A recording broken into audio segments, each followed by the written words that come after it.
Nangyari na ito dati. May napakalaking asteroid na bumagsak sa Earth mga 66 million years na nakaraan na naging sanhi ng pagkamatay ng mga dinosaurs at ang pagiging extinct ng kanilang mga species. Wala pang mga tao sa mundo noon. Kapag nangyari uli ito ngayon, matutulad rin kaya tayo sa mga dinosaurs? O may pag-asa naman tayong mag-survive?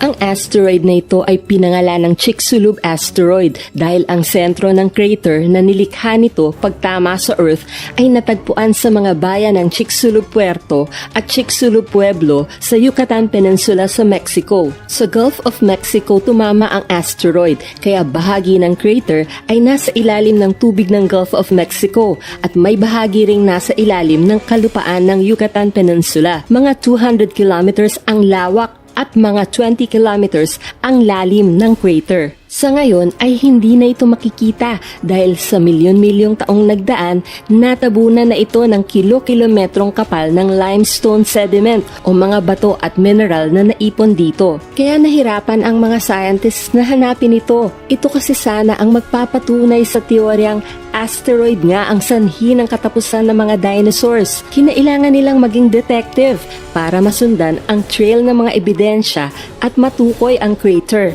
At nang nahanap nila ito at nakalkulang ang edad nito ay tumutugma sa panahong posibleng bumagsak ang asteroid, nagwakas din ang debate sa tunay na dahilan ng pagkamatay ng mga dinosaurs. Ito na nga ang patunay na hinahanap nila. Hindi man makita ng mga mata natin, ay makikita ang bakas ng nakabaong higanteng crater sa mga gravity anomaly maps. Nakatulong rin ang Shuttle Radar Topography Mission na kumuha ng imaheng ito mula sa NASA Space Shuttle Endeavour noong taong 2000.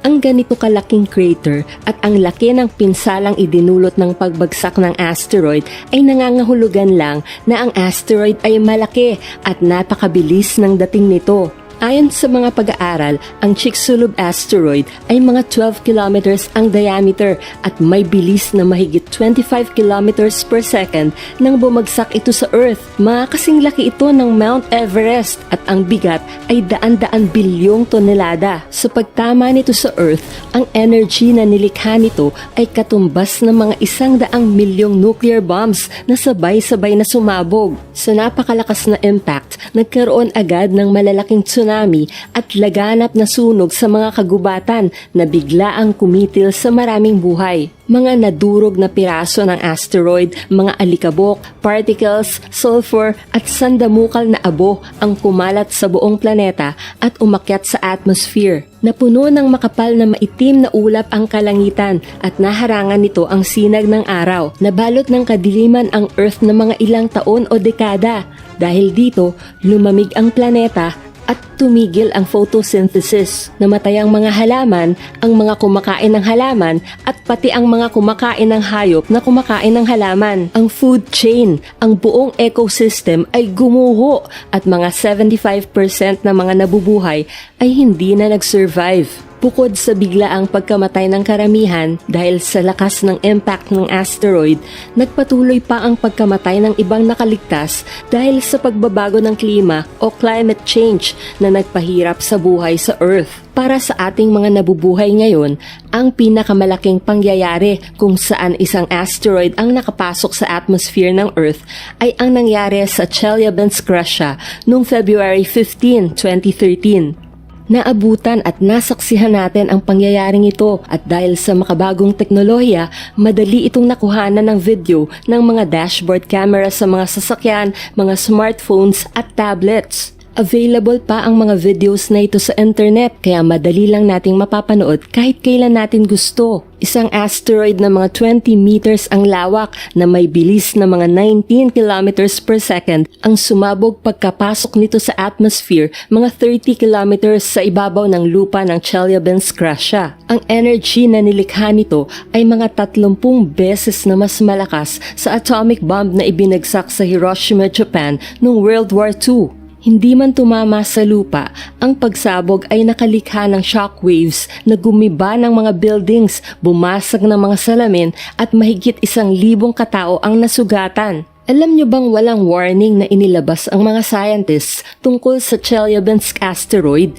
Hindi nila ito na-detect dahil hindi nakakatalog ang karamihan sa maliliit na asteroids, yung mga mas maliit sa 30 meters. Isa pa, daytime nang mangyari ito at hindi nakikita ng mga telescopes ang maliliit na objects kapag daytime, lalo pa kung ang direksyong pinanggalingan nito ay sa silangan kung saan sumisikat ang araw. Ang warning na inilabas ng mga scientists para sa araw na iyon ay ang paglapit sa Earth ng isa pang asteroid, ang 367943 Duende. 16 hours pagkapasok ng Chelyabinsk asteroid sa Earth, nakalapit ang 367943 Duende sa Earth sa distansyang mga 27,700 kilometers. Mas malaki ang Duende, mga 30 meters ang diameter, pero hindi ito tumama sa Earth. 2012 nang nadiskubre ito. Ibig sabihin, mga isang taon nang alam ng mga scientists na dadaan ito malapit sa Earth, kaya mas dito nakatutok ang mga awtoridad ng araw na iyon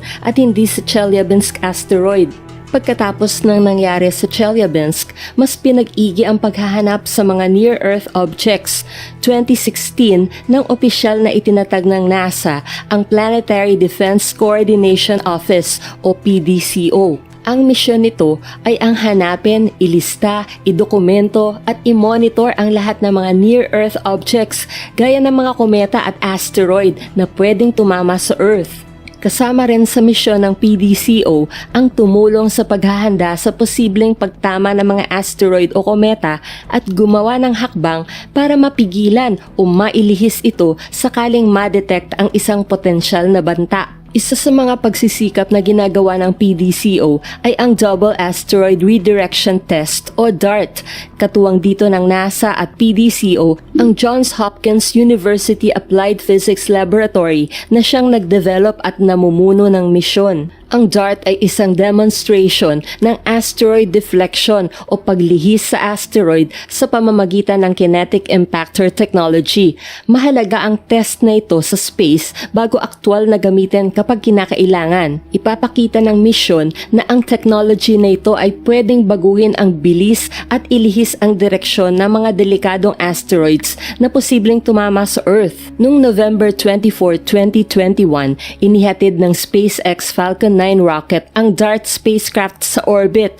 Ang plano ay sasadyaing banggain ng DART spacecraft ang isang asteroid para mailihis ang orbit nito. Ang pagsalpok ay mangyayari sa September 26, 2022, 7:14 p.m. Eastern Daylight Time o September 27, 2022, 7:14 a.m. dito sa Pilipinas. Ang target na asteroid ay ang Binary Asteroid System na Didymos na ang ibig sabihin sa salitang Greek ay twin o kambal.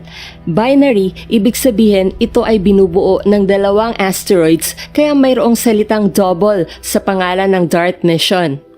Yung mas maliit na asteroid, ang Dimorphos, ay parang moonlet o maliit na buwan na nag-o-orbit o umiikot dun sa mas malaking asteroid, ang Didymos. Ang pagitan ng dalawang asteroids ay 1.18 kilometers lang. Napili ang Didymos Binary Asteroid System bilang target dahil kahit sila ay mga near-Earth asteroids, hindi sila banta sa Earth.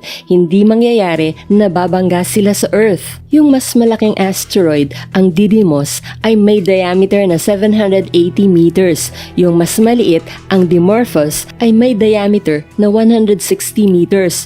Kung ang isang asteroid na kasing laki nitong Dimorphos ay tumama sa Earth, isang malaking syudad o isang maliit na bansa ang pwedeng ma-wipe out. Umiikot ang Dimorphos sa Didymos at nakakakumpleto ng isang ikot dito sa loob ng 11 hours and 55 minutes. Sa bilis na mga 6.6 kilometers per second, sadyang sasalpukin ng DART spacecraft ang Dimorphos, yung mas maliit na asteroid. Sa sandaling iyon, ang layo nito sa Earth ay 11 million kilometers. Sa International Space Station o ISS ay idemonstrate ni na astronaut Shane Kimbrough at astronaut Thomas Pesquet kung paano makakaapekto sa isang object sa space kung saan walang gravity ang pagsalpok ng isa pang object. expect na siyang mangyayari sa DART mission. Si astronaut Shane ang Dimorphos asteroid at yung Cargo Transfer Bag o CTB, yung puting parang unan, ang DART spacecraft. Pagtama ng CTB kay astronaut Shane,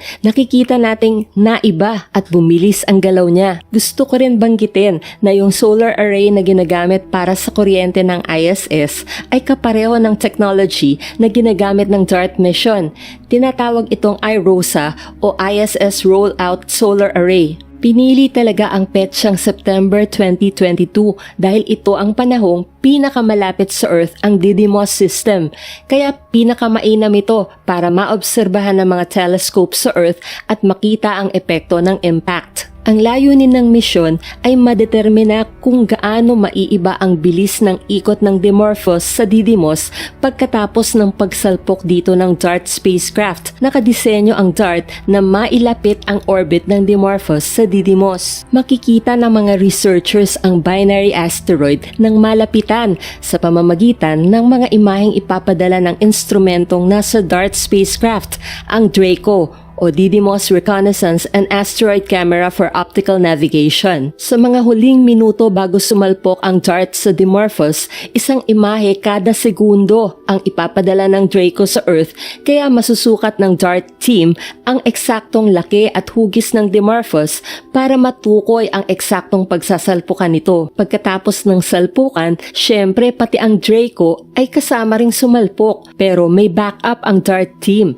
kasi may pasahero ang DART spacecraft, isang CubeSat na singlaki lang ng kahon ng sapatos. Ang tawag dito ay Light Italian CubeSat for Imaging of Asteroids o LISIA-Cube. Mga 10 araw bago sumalpok ang DART sa Dimorphos, hihiwalay na ang LISIA-Cube kaya hindi ito madadamay sa salpukan. Ang magiging trabaho nito ay ang manguha ng litrato ng salpukan at ng magiging epekto nito, gaya ng mga material na tatalsik mula sa Dimorphos o yung tinatawag na ejecta. Tatangkain rin itong kuhanan ng litrato ang crater na malilikha ng impact. Tatangkain kasi baka matakpan ito ng ejecta kaya pwedeng malabo o hindi ito makita. Pati yung kabilang panig ng Dimorphos ay susubukan ring kuhanan. Patuloy pa ring iikot sa araw ang Didymos at Dimorphos. Nakukumpleto nito ang isang ikot sa araw sa loob ng 2.11 years. Ang Didymos ay mabilis na nagro-rotate o umiikot sa sarili nitong axis. Nakukumpleto nito ang isang rotation sa loob lang ng 2.26 hours. Kahit may mga pauna ng resulta kung naging matagumpay ang DART mission, ibig sabihin kung uubra nga ang technology na ito para iligtas tayo sa banta ng asteroid, may kasunod na misyon upang kumplituhin ang investigasyon. Ang Hera mission na proyekto ng European Space Agency o ESA ay nakaplanong mag-launch sa 2024 at makakarating sa Didymos system sa 2026. Ang magiging trabaho nito ay ang aralin ang mga detalye ng dalawang asteroids, ang komposisyon nito at ang epekto ng pinagbanggaan ng DART spacecraft.